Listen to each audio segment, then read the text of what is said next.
Thamarassery Kozhikode 50 kilometre. ഇത് 5 minute കൊണ്ട്. ആറ്റിങ്ങൽ രാമകൃഷ്ണന് തെറ്റില്ല മോനെ, ശനി വരുന്നത് ഈ വഴിക്ക് തന്നെ.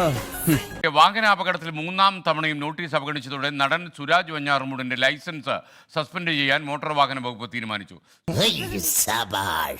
ഇനി നമ്മൾ എന്ത് ചെയ്യുമല്ലയ്യ? നീ ഒന്നും ചെയ്യണ്ട, ചെയ്തു. എറണാകുളം RT ഓഫീസാണ് ഈ കാരണം കാണിക്കൽ നോട്ടീസ് അയച്ചത്. പക്ഷേ ഈ നോട്ടീസ് 3 തവണ അയച്ചിട്ടും സുരാജ് പ്രതികരിച്ചില്ല എന്നാണ് അവരുടെ പരാതി.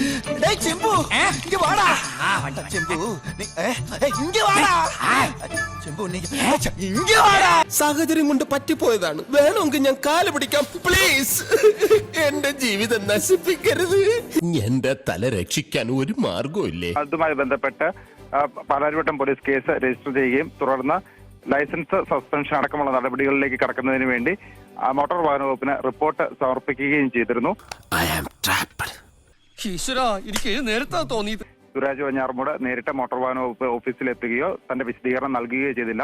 ഏകപക്ഷീയമായി ലൈസൻസ് സസ്പെൻഷൻ അടക്കമുള്ള നടപടികളിലേക്ക് മോട്ടോർ വാഹന വകുപ്പ് കടക്കുന്നത്. ഊരിലിருந்து എന്നെ തേടി ഒരാൾ വന്ന് റോഡിൽ മുന്നാടി നിപ്പുണ്ട്. സ്വന്തക്കാരനൊന്നുമല്ല, നീ പോയി അവൻ കിട്ട ചൊല്ല്.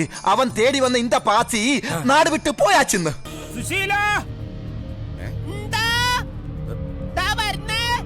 എല്ലാരോ വിളിച്ചു.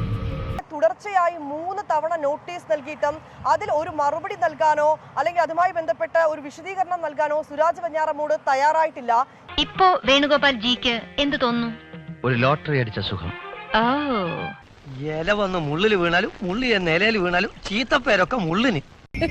ചേട്ടന് ഈ ഇവിടുത്തെ ലൈസൻസ് ഉണ്ടല്ലോ. ഞാൻ വിചാരിച്ചു മമ്മൂക്കിക്ക് ലാലേട്ടനൊക്കെ ഉള്ളത് അറിയാം. ചേട്ടനുണ്ടെന്ന് എനിക്ക് അറിഞ്ഞൂടായിരുന്നു കേട്ടോ. ദുബായ് ലൈസൻസ് ഇല്ലാതെ ഇവിടെ ഓടിക്കാൻ പറ്റും.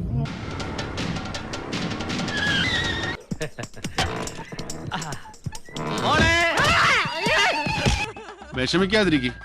ഇതിലും വലുത് ഏതാണ്ട് വരായിരുന്നു. ഇങ്ങനെ തീർന്നെന്ന് കരുതിയാ മതി. തൽക്കാലം ഇത്രയും മതി. ഞാൻ പോകുന്നു. ബൈ.